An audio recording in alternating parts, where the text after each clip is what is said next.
2021년 12월 5일 성부 성자 성령 하나님께 주일날 예배로 다같이 영광 드리시겠습니다. 오늘 은혜 받으실 하나님 말씀은 신명기 14장 22절로 29절 말씀입니다. 봉독하여 드리겠습니다. 너는 마땅히 매년에 토지 소산의 11조를 드릴 것이며 내 하나님 여호와 곧 여호와께서 그 이름을 두시려고 택하신 곳에서 내 곡식과 포도주와 기름의 11조를 먹으며 또 내 우양에 처음 난 것을 먹고 내 하나님 여호와 경유하기를 항상 배울 것이니라. 그러나 내 하나님 여호와께서 그 이름을 두시려고 택하신 곳에 내게서 너무 멀고 행로가 어려워서 그 풍부히 주신 것을 가지고 갈 수 없거든. 그것을 돈으로 바꾸어 그 돈을 싸서 가지고 내 하나님 여호와의 택하신 곳으로 가서 무릇 내 마음에 좋아하는 것을 그 돈으로 사되 우양이나 포도주나 독주 등 무릇 내 마음에 원하는 것을 구하고 거기 내 하나님 여호와의 앞에서 너와 내 권속이 함께 먹고 즐거워할 것이며 내 성읍에 거하는 레위인은 너희 중에 분깃이나 기업이 없는 자니 또한 저버리지 말지니라. 매 3년 끝에 그의 소산의 10분의 1을 다 내어 내 성읍에 저축하여 너희 중에 분깃이나 기업이 없는 레위인과 내 성중에 거하는 객과 및 고아와 과부들로 와서 먹고 배부르게 하라. 그리하면 내 하나님 여호와께서 너의 손으로 하는 범사에 내게 복을 주시리라. 아멘. 담임 목사님 나오셔서 11조 규례가 주는 교훈이란 말씀을 선포하실 때 많은 은혜 받으시기 바랍니다. 기도하겠습니다. 오라 우리가 여호와께 노래하며 우리 구원의 반석을 향하여 즐거이 부르자. 우리가 감사함으로 그 앞에 나가며 시로 그를 향하여 즐거이 부르자. 구원의 하나님, 때를 따라 은혜의 단비를 내려주시고 늘 저희들에게 극진한 사랑을 베풀어 주신 주님의 은혜를 감사드립니다. 한 주간도 주님 저희들에게 은혜를 베풀어 주시고 성령 충만으로 이끌어 주시사 영육이 살아나는 삶으로 인도해 주시니 주님 감사합니다. 사랑의 하나님, 지금 전 세계가 죽음의 공포 속에 코로나로 인해서 모든 삶이 시들어가고 또 많은 영혼들이 병들어가고 있습니다.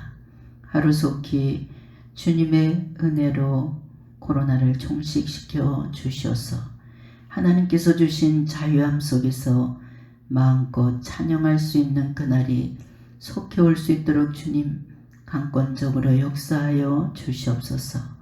사랑의 주님, 이 시간 저희들의 심령을 사로잡아 주셔서 마음을 쏟고 영혼을 쏟으며 회개하게 주님 도와주시고 믿음의 결단을 내릴 수 있는 귀한 시간으로 인도하여 주시옵소서. 이 시간 가지고 나온 모든 문제들을 주님 앞에 내려놓을 수 있는 믿음을 주시고 주님이 주시는 자유함과 평안함으로 돌아갈 수 있도록 주님 인도하여 주시옵소서. 이 시간 말씀 속에 살아계신 하나님을 만날 수 있는 귀한 시간으로 인도하여 주시옵소서. 감사드리며 우리 주 예수님의 이름으로 기도했습니다. 아멘. 할렐루야. 오늘 말씀은 11조 규례가 주는 교훈이란 말씀으로 은혜를 나누겠습니다. 오늘 본문은 이제 오늘날 교회에서 드려지는 가장 중요한 헌금인 11조에 관해서 규례를 나타내고 있습니다. 이스라엘 백성들은 매년 토지의 소산 11조를 하나님께 드렸습니다. 이것은 하나님을 경외하는 믿음에 대한 것을 물질적인 것으로 요구하는 것임을 우리가 알 수가 있습니다. 이렇게 드려진 11조 예물은 하나님 앞에서 또 권속들이 서로 교제하거나 레위인들의 이제 사용하는 모든 그 생활비로 사용된 것을 볼 수 있습니다. 11조를 바치는 것은 고대의 일반적인 간습이었습니다. 이집트에서는 백성들이 자기들의 수확한 것의 10분의 1을 바로에게 바쳤다는 것을 우리는 창세기 47장 24절에서 알 수가 있습니다. 이런 점에서 고대 11조는 일반적으로 통치자가 그 밑에 있는 피지배 계급자들에게 부과한 그런 현물세의 성격을 띠고 있기도 합니다.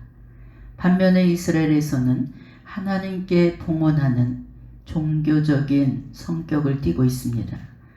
처음으로 11조가 시작된 것은 아브라함이 메소포타미아에서 이제 왕들을 다 쳐부시고 돌아올 때 멜기세덱에게 전리품의 11조를 바친 것을 창세기 14장 18절로 20절에 기록하고 있습니다.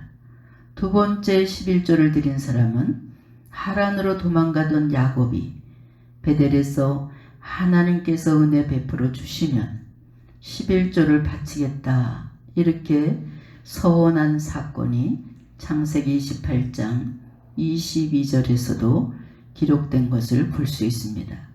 이러한 11조가 공식적인 백성들의 의무로 규정된 것은 모세의 율법을 통해서입니다.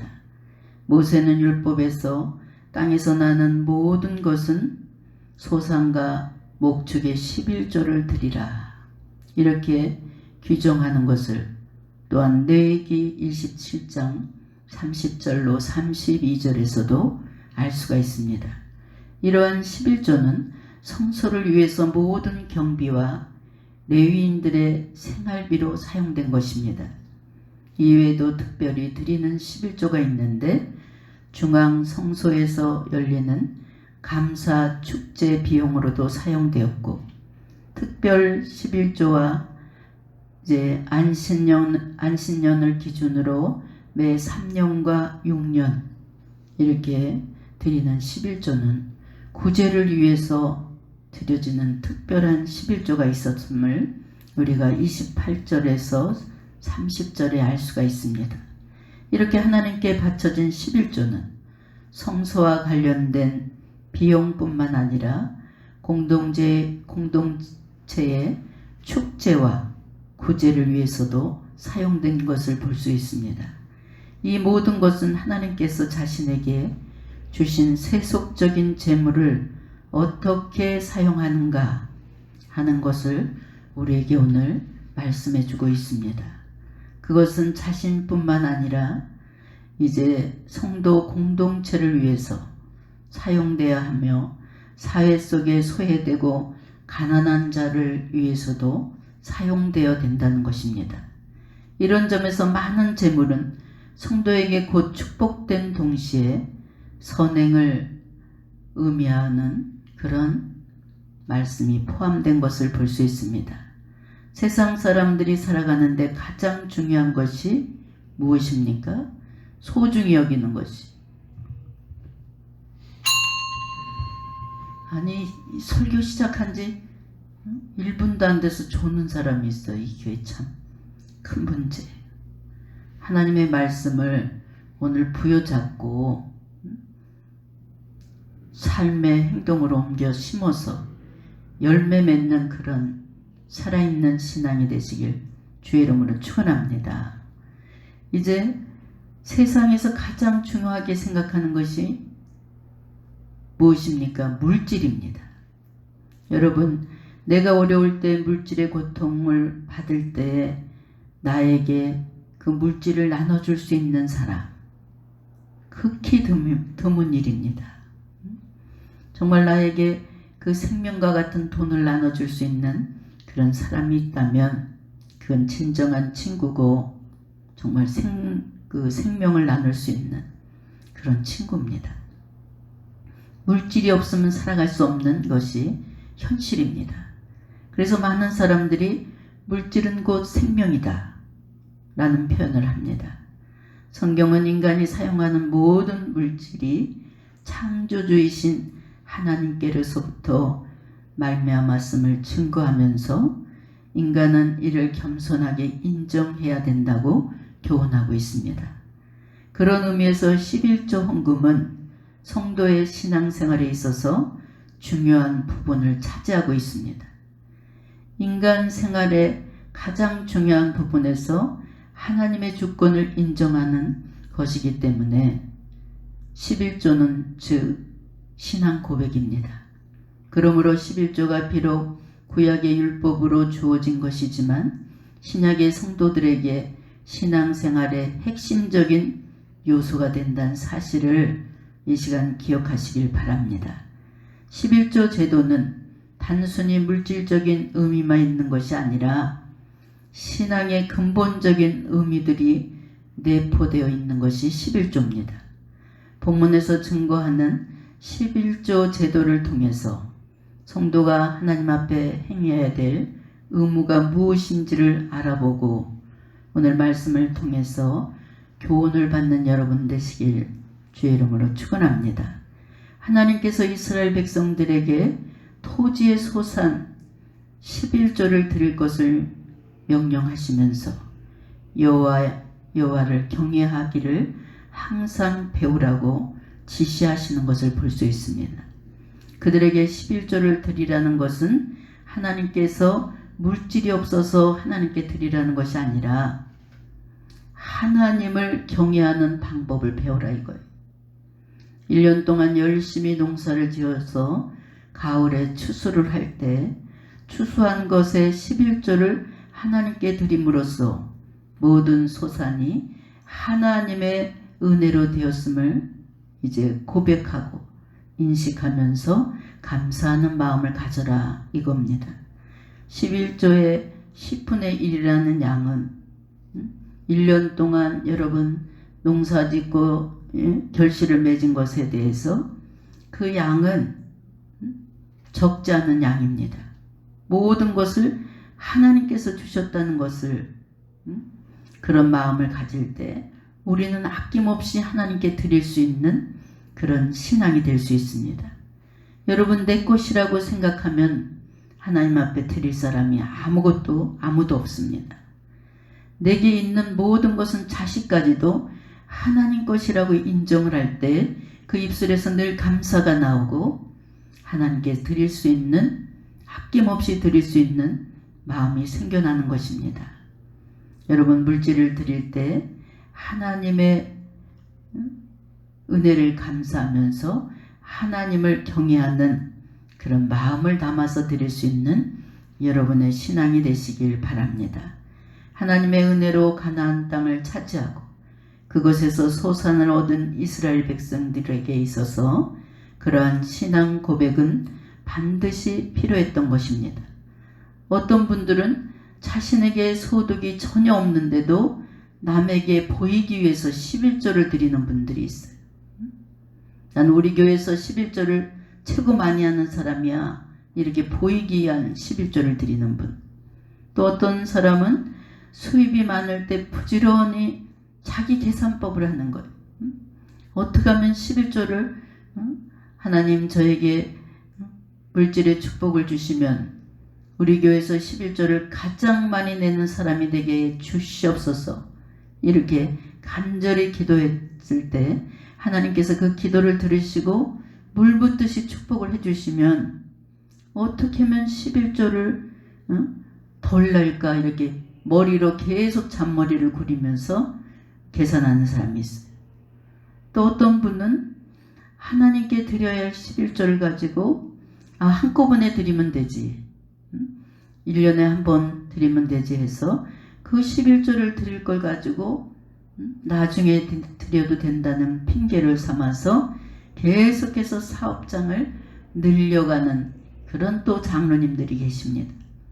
이것은 대단히 위험한 일입니다. 여러분 11조는 하나님께서 직접 나를 시험해봐라 이렇게 말씀하셨어요. 늘 말씀드리지만 이 땅을 살아가면서 모든 세금을 밀려보세요. 여러분 살아가면서 전기세를 안 내고 수도세를 안 내고 전화요금을 안 내보세요. 3달만 안 내면 와서 단전시켜버립니다. 2달만 안 내면 전화기를 끊어버립니다. 수도, 가스 다 끊어버립니다. 이 땅에 세금을 안 내면 모든 생활이 정상적으로 돌아갈 수 없이 다 마비돼 버립니다.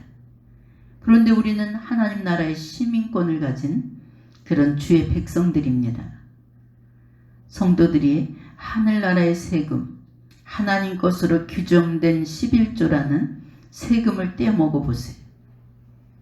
우리가 살아가는 이 땅에서 기름진 생활을 할 수가 없습니다.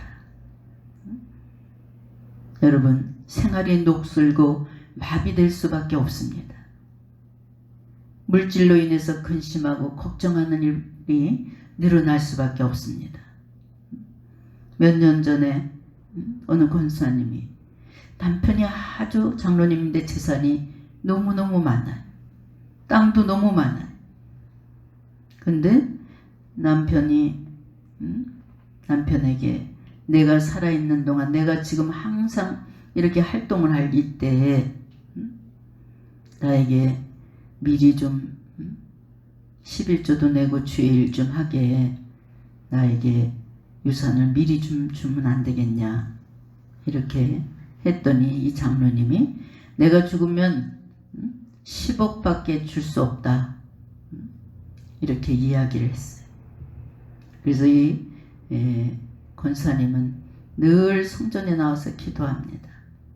하나님, 우리 남편의 마음을 움직여 주셔서 살아계실 때 유산을 미리 상속받게 주님 도와주세요. 이렇게 계속 기도했어요. 작정기도 40일에 저도 같이 매일 성전에 나오니까 저도 그 시간에 같이 기도를 해줬어요. 어느 날 주님이 불러가지고 저에게 응답을 해주셨어요. 아니, 권사님 기도를 했는데 왜 하얀 백지에다 볼펜을 딱 올려놓는 그런 환상이 보이네요. 그랬더니 목사님, 이게 무슨 뜻일까요? 아니, 내가 상속을 60억을 부여받게 해달라고 그랬더니 무슨 볼펜하고 종이가 보인다는 말씀을 하세요. 그거야 나도 모르지요. 그랬더니 이제 어느 날 남편이 기분이 좋을 때, 여보, 나에게 돈을 60억을 준다는 각서를 써주고 공증을 해주시오. 그러면 내가 당신이 죽고 없을 때도 평생을 이 돈을 가지고 주님의 영광을 위해서 쓰고 가난하고 병든 자를 위해서 쓰겠습니다. 그랬더니 갑자기 남편이 볼펜하고 종이를 가져오시오, 그러더라는 거예요. 그래서 볼펜하고 하얀 백지를 갖다 줬더니 거기에다가 각서를 쓰시오. 내가 죽고 없어도 이 돈을 가지고 평생을 하나님의 영광을 위해서 당신이 가난하고 병든 자를 위해서 쓴다는 그 각서를 받고 내가 60억을 모아보겠소. 그래서 각서를 받은 거예요. 그래서 권사님이 깜짝 놀라서 전화 왔어요. 목사님, 그 백지하고 볼펜 그걸 보여주셨다더니 그 숙제가 풀렸습니다. 오늘 남편이 나에게 각서를 받았습니다. 그리고 얼마 지났습니다. 봄이 되도록 이 장로님이 아직 그걸 이행하지 않고 있었어요. 근데 이 권사님 매일 성전에 하루도 안 빼놓고 아침 10시면 와서 기도를 하는 거예요. 왜? 60억을 받을 때까지. 그래도 저도 같이 기도해 주게 됐어요. 왜냐하면 교회 중직이니까.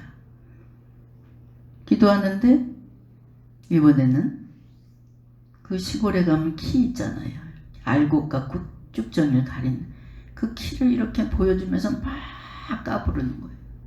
알곡은 안쪽으로 들어오고 쭉정이는 밖으로 나가요. 권사님이 11조를 받기 전에 당신을 한번 하나님께서 물질관을 흔들어 보실래나 봐요. 그랬더니 권사님, 아니, 저를 다뤄보실 일이 뭐 있을까요? 참으로 궁금하네요, 목사님. 근데 갑자기 건물을 사게 됐어요. 건물이 아주 싸게 나왔어. 목사님, 내가 지금까지 저축한 돈을 다 끌어모으면 30억이 된다는 거야. 이걸로 건물 30억짜리가 나왔다는 거야. 그게 다 적금 탄 돈이래. 그럼 11조가 얼마입니까? 30억에 11조는 3억이에요. 아, 이걸로 하나님께서 다뤄보시겠구나. 이런 생각이 제가 왔어요.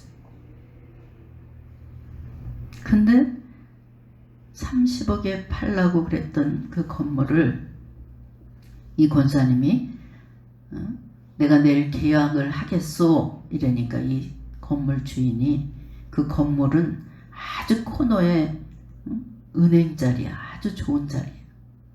그리고 그걸 사면은 1층에 은행이 들어오게 돼 있어.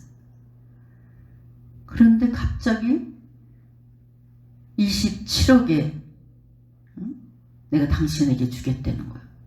딱 11조만큼 3억을 깎아주는 거야.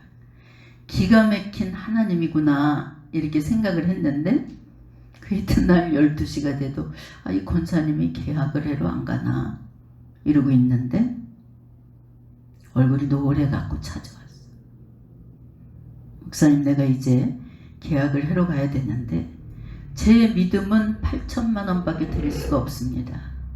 11조가 3억이지만 저는 믿음이 그렇게 안 돼서 8천만 원만 하나님께 드리겠습니다 하면서 8천만 원을 헌금함에다 넣고 갔어요. 네, 잘 계약하고 오세요 하고 보냈어요. 그랬더니 금방 다른 사람이 사러 온 거예요. 근데 이 권사님하고 계약 쓴 게 없잖아요. 다른 사람이 30억에 산다는 거예요. 어제까지만 해도 27억짜리. 그래서 이 건물을 뺏기기 싫어서 다시 30억에 산 거예요. 이 권사님이. 이 권사님의 11조간 물질관을 내가 좀 가르쳐야 되겠다. 왜 큰 교회 같은 경우는 설교 시간만 얘기해도 얘기하고 개인적으로 이렇게 신앙관을 잘 얘기 안 하게 됩니다. 큰 교회 다닐 때는 밀물처럼 썰물처럼 그냥 11조 봉투만 이렇게 보게 됩니다. 근데 이 권사님이 1,800만 원을 남편한테 받으면 20만 원 11조 하는 거예요. 그래서 제가 한번 불러서 하나님과의 물질관을 제대로 하시오. 나머지 목사님 나머지 160만 원 가지고 내가 가난한 사람한테 주고 또 어려운 사람 구제도 오고 주를 위해서 좀 쓸 일이 많아서 씁니다. 이렇게 얘기를 했어요. 제가 그런 것이 아닙니다. 구제, 선교 이런 것도 특별한 경우 아니면 성전을 통해서 교회를 통해서 이렇게 하는 것이 좋습니다. 가만히 보면 권사님이 그냥 막 교회에서 물질을 막 이 사람이 좀 아프다 그러면 2만 원 꼭 찔러주고 저 사람이 좀 해다 하면 맛있는 거 사 먹으라고 3만 원 꼭 찔러주고 이러다 보니까 뭐예요? 교회가 질서가 흐트러지고 자신도 모르게 교만이 생기게 됩니다. 그래서 자꾸 잔소리를 하게 됐어요. 바로 알고 신앙생활 하십시오. 그렇게 자꾸 잔소리를 하니까 요즘 교회들이 목사님들이 개인들 신앙 갖고 잔소리 안 해요. 왜냐하면 다른 교회로 가거든. 그런데 그러던 차에 마음의 시험이 온 차에 교회 전도사님이 또 나이 드신 전도사님이 싫은 소리를 했어요. 올바른 얘기를 했어요. 둘이 다퉜어요. 수요 예배가 끝나고 큰 소리가 났어요. 그래서 제가 그 자리에서 이 권사님을 야단쳤어요. 전도사님한테 하는 행동이 뭐냐. 그랬더니 그 이튿날 아침 8시에 우리 집을 찾아왔어요. 난 목사님한테 특별한 사람입니다. 교회 재정이 빌 때마다 다 채워주는 사람이 아닙니까? 목사님이 왜 전도사님 편에 서서 저를 야단치고 제 마음을 이렇게 서운하게 합니까? 전 목사님이 전도사님을 버리든 내쫓이든 저를 택하든 하십시오. 그래서 제가 그 권사님한테 이런 얘기를 했어요. 저에게 특별한 사람이 있습니다. 저에게 특별한 사람은 가난하고 병든 사람들입니다. 절대로 권사님이 특별한 사람이 아닙니다. 이랬더니 교회를 나가버렸어요. 나가가지고 또 다시 전화가 왔어요. 권사님, 저는 사람의 종이 아닙니다. 전도사님이 잘못한 게 없고 바른 교육을 시켰는데 그 전도사님을 내쫓으라고 하고 교회 물질을 움직이는 권사님 말을 들으라는 것은 그건 사람의 종이 될 수밖에 없습니다. 단 저는 교회나 목회자들에게 시험이 들어서 나가는 성도는 절대로 전화 한 통도 하지 않습니다. 왜냐? 물 먹기 싫은 소를 강가에 끌고 와서 머리를 막 쳐박는다고 그 물을 먹습니까? 그러나 성도끼리 다퉈갖고 성도끼리 오해가 있어서 이러면 제가 100번이고 화해할 때까지 제가 신방을 합니다. 이런 얘기를 해줬어요. 그리고 교회 직분자는 그렇게 함부로 교회를 옮기는 게 아닙니다. 물질의 주권자, 생명의 주권자는 하나님이십니다. 이렇게 했더니 결국 떠나갔어요. 전도사님들이 목사님 좀 붙잡지요.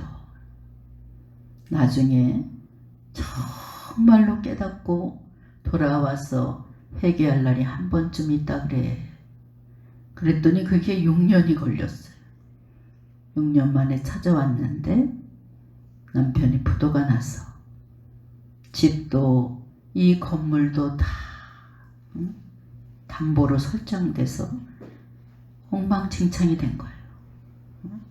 결국은 10원도 건지지 못한 거예요. 목사님, 저 정말 이제 깨달았습니다. 다시 수습할 수 있는 작정 기도를 받으러 왔습니다.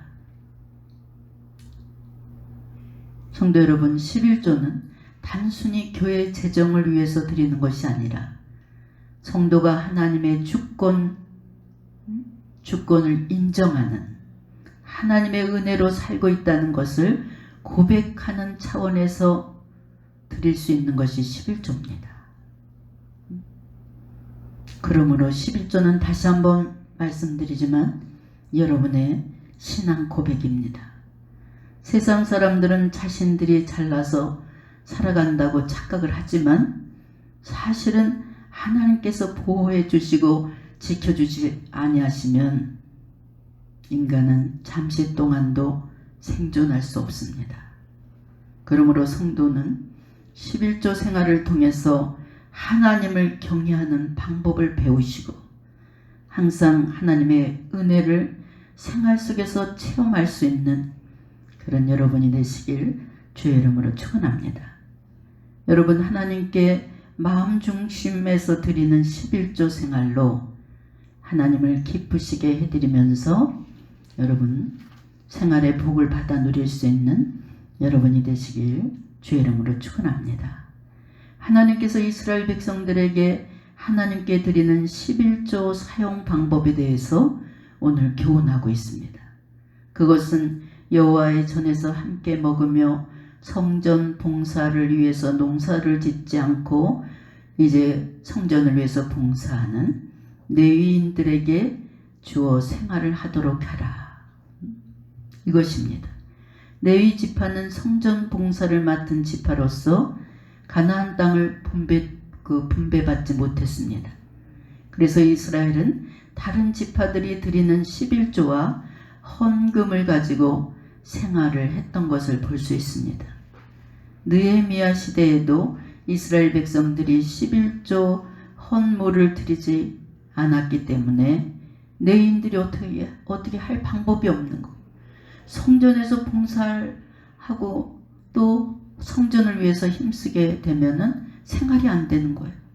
그래서 성전 봉사하는 사람들이 다 각기 흩어져서 도망하였던 일이 느헤미야 13장 10절로 14절에 나오고 있습니다. 그래서 느헤미야는 백성들로 하여금 안 되겠다. 11조를 드려야 된다. 그래야 성전의 역할을 제대로 할 수 있는 네 지파를 위해서 여러분 다 11조를 내서 성전이 아름답게 은혜스럽게 이렇게 재건해야 된다.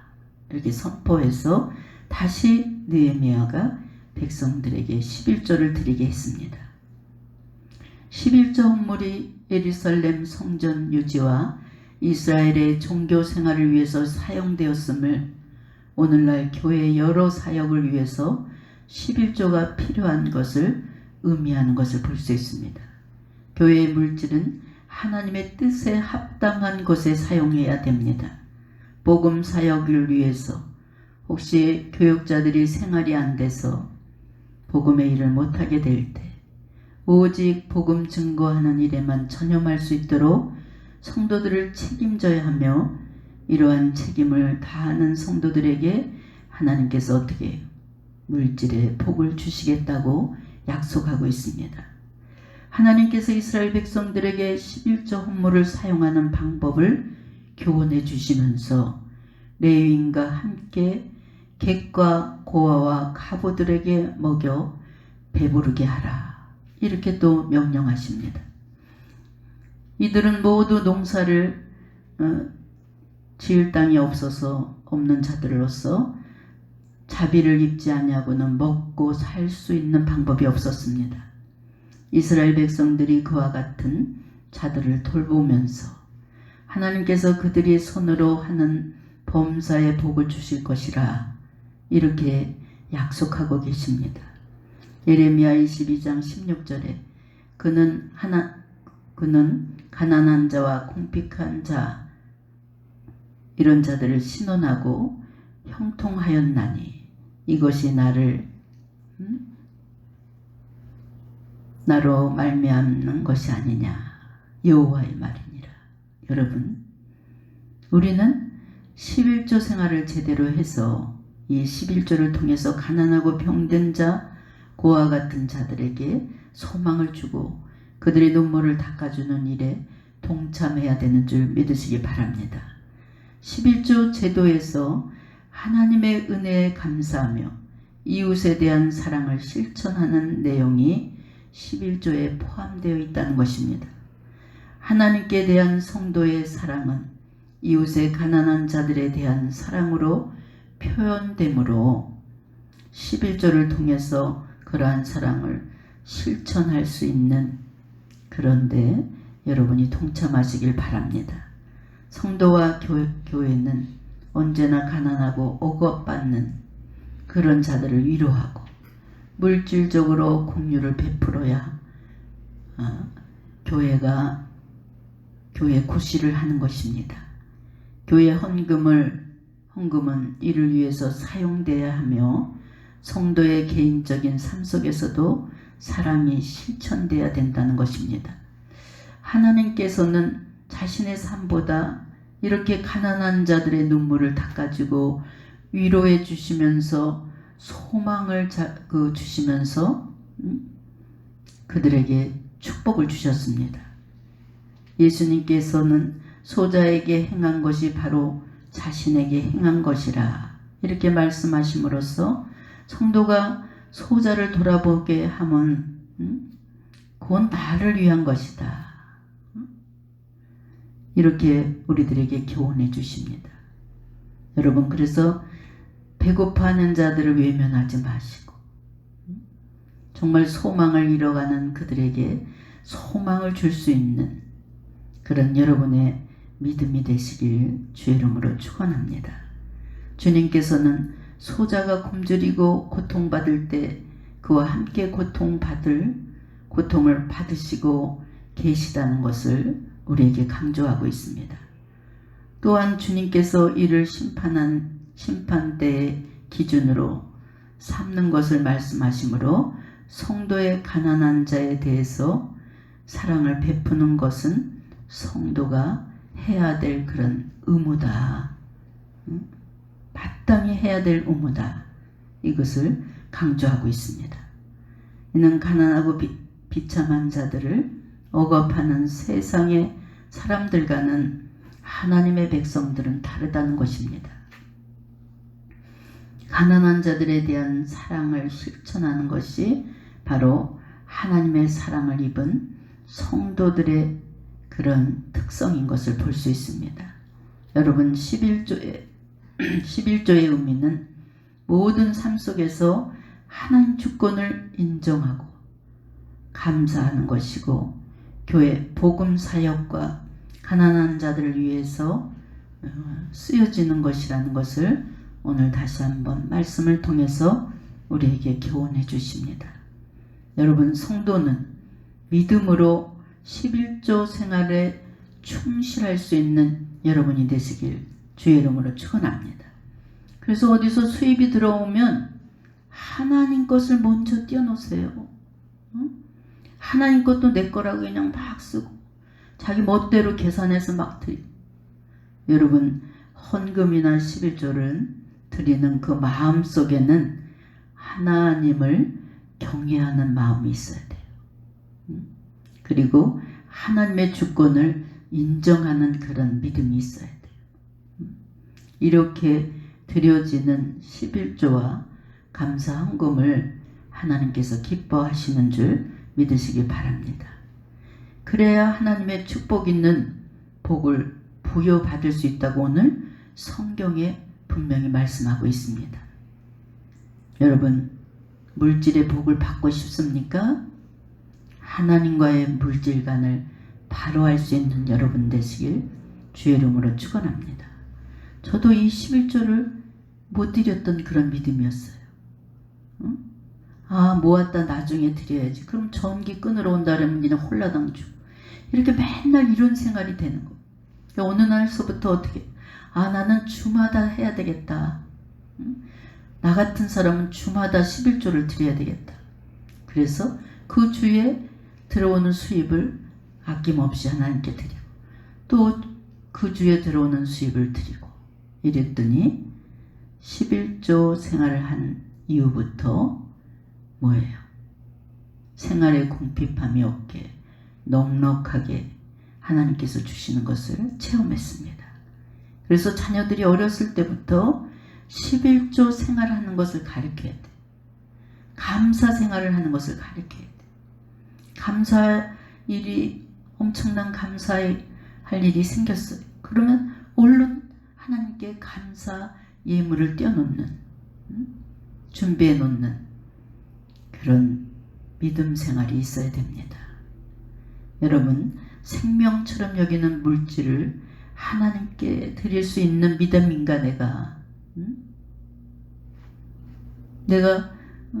나에 비해서 많은 물질을 하나님께 과연 사랑하는 하나님께 드릴 수 있는 믿음인가? 여러분 이 시간 여러분의 믿음을 들여다보시길 주의 이름으로 축원합니다. 믿음이 없이는 절대로 물질을 하나님께 드릴 수 없어요. 내 것이라고 생각하는 사람은 절대 구제나 헌금, 구제헌금이나 선교헌금을 드릴 수 없고 하나님의 영광을 위해서 쓸 수가 없습니다. 내게 있는 모든 것은 하나님 것이라고 생각할 때 아낌없이 드릴 수 있는 것을 볼 수 있습니다. 이런 사람이 주를 위해서 헌신할 수 있는 사람입니다.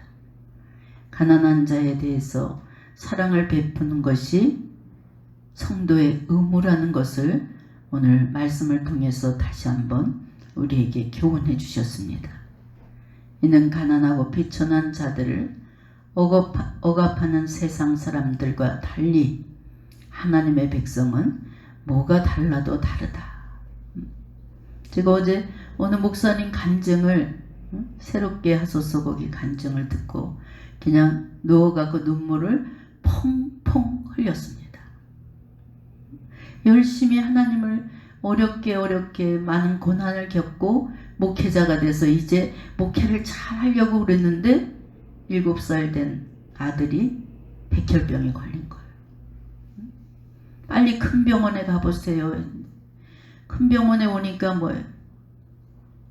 주변 사람들한테 물어보니까 엄마들이 다 수심에 가득 차 있는 거예요. 그래서 거기 물어보니까 치료하려면 얼마 정도 듭니까? 1억이 든다는 거예요. 그래서 아들을 사모님한테 맡기고 다시 아들을 입원시키고 고향으로 내려가는데 자기가 휴게소 그 도로가 옆에 세워놓고 펑펑 울었다는 거예요. 어디서 그렇게 눈물이 쏟아지는지. 하나님, 난 정말 1,000만 원도 없어요. 그럼 돈 때문에 내 아들이 죽습니까? 내가 어떻게 돈 때문에 내 아들이 병을 고쳐주지 못하고 죽으면서 제가 어떻게 강대상에 쓸 수 있습니까? 내가 뭘 잘못했습니까? 그러면서 펑펑 울면서 기도했대. 그래도 너무 까마득하네. 하나님 음성을 들려주세요. 저에게 방법을 주세요. 그러면서 우리 들어가면, 그리고 다시 병원에 오면 자기가 용기가 없어서 아내를 뛰다 밀었대. 자기가 너무 충격받은 건 뭐냐면 그 병실에 엄마들이 다 혈액암 무슨 암 다 걸린 어린아이들 엄마들이 하하호호 막 웃는데, 어머 이 사람들이 정신이 돌았나 그랬더니 자기 아내도 거기 일주일 넘게 있더니 그냥 하하호호 대고 찬송을 부르고 막 이러더래. 그래서 목사님이 용기가 없어서 의사 말을 들을 때나 가망이 없습니다 이럴까봐 아내를 자꾸 뛰밀어서 의사를 만나게 하고 그러는데, 왜 저렇게 사람들이, 아니 자기 자식이 죽어가는데 이렇게 보면 병실 하나가 비면 하하호하고 아무 말 없이 몇만 원씩 걷는데 벌써 그 아이가 천국 간 거예요. 물어봤더니 어느 엄마가 얘기를 해주더래. 한 사람이 울면 전체가 다 눈물바다가 되기 때문에 그걸 정해놨다는 거예요. 어떤 일이 있어도 여기서는 울지 않고 웃는 얼굴로 애들을 대하고 이래야 된다. 그 말을 듣고 목사님이 막 내려가서 울면서 하나님을 원망했다. 내가 정말 이렇게 복음 전하는 자로 충성을 다하는데 하나님 막 이렇게 울었다. 그런데 어느 날 전화가 왔더라는 거예요. 와서 예수 안 믿는 사람이 차 안에 딱 앉아갖고 돈 1,000만 원을 다 이 소식을 듣고 1,000만 원을 딱 주고 가더라는 거예요. 그래서 쫓아가서 인사를 하려더니 인사를 못하게 하더라. 그냥 아이 병 고치는데 사용해라고. 예수 안 믿는 사람. 그러더니 이 소식이 전해져 갖고 500명의 후원자가 방송을 듣고 보내갖고 1억이 넘는 돈이 2달 만에 들어왔대. 이제 수술 준비가 완벽하게 됐는데 기증자, 골수 기증자가 우리 전국에 8명이 이 아이하고 맞는 사람이 있는데, 이제 돈도 있겠다 소망이 있는데 한 사람 만나니까 또 안 된다 그러고, 다 기증한다고 했던 사람이 중간에 딱 내일 수술이면 오늘까지 다 포기한대. 7번째 사람이 포기하고 이제 한 사람 남은 거예요. 얼마나 또 초조하겠어요. 하나님 울고불고 또 매달려서 기도하는데 8번째 사람이 난 못합니다 이러면 끝이래요. 근데 내일 수술이면 오늘 담당 간호사가 편지를 하나 딱 주고 가더래. 그 편지를 딱 읽어보니까 나는 아들이 하나밖에 없는데 동생을 주고 싶은데 그럴 형편이 못 되는데 하나님께 기도하면서 골수이식으로 만난 자가 내 자식이다. 이런 마음을 주셔서 골수이식할 것을 결심했습니다. 이러면서 편지를 다 모든 게 하나님의 은혜고 하나님께서 주신 것입니다. 근데 그 편지를 읽으면서 목사님 팍 주저앉았대. 자기가 기도한 제목이 그 편지 속에 다 들어있더라는 거예요. 그래서 하나님은 이렇게 정말 벼랑 끝에 왔을 때 건져주시고, 그래서 그 아이가 축구 선수가 되고 싶다. 그래서 지금 일반 축구협회 가니까 안 받아주더래. 그래서 중학교 3학년 때 장애인 축구 선수로 아주 활약을 대단하게 하고 있다는 거예요. 하나님 그 아이를 기적적으로 살려주셨어. 여러분, 인간의 생사하복은 하나님 주권에 달려 있습니다. 우리가 신앙생활 하면서 모든 것이 다 하나님 것이라는 것을 인정할 수 있는 여러분의 믿음이 되시길 주의 이름으로 축원합니다. 내 것이 하나도 없어요. 하나님께서 임시로 여러분에게 맡겨주신 거예요. 물질도 내 게 아니에요. 다 하나님 것이에요. 우리가 살아가면서 가난하고 병든 자들에게 정말 마음을 주고 사랑을 주고 눈물을 닦아줄 수 있는 그런 물질의 청지기로 쓰임받는 여러분이 되시길 주의 이름으로 축원합니다. 기도하겠습니다. 사랑의 주님, 오늘 말씀을 통해서 11조에 대한 교훈을 받게 하시고 바른 물질관을 가질 수 있는 그런 성령의 음성을 들려주시니 주님 감사합니다. 저희들 이 땅에 살아가면서 주님 것을 구별할 수 있는 믿음을 주시고 항상 11조를 통해서 하나님의 은혜임을 고백할 수 있는 신앙 고백을 드릴 수 있는 그런 믿음을 허락하여 주시옵소서. 이 땅에서 주님 것으로 마음 놓고 누리며 또 베풀 수 있는 넉넉한 손길로 복의 복을 더하여 주시옵소서. 감사드리며 우리 주 예수님의 이름으로 기도했습니다. 아멘.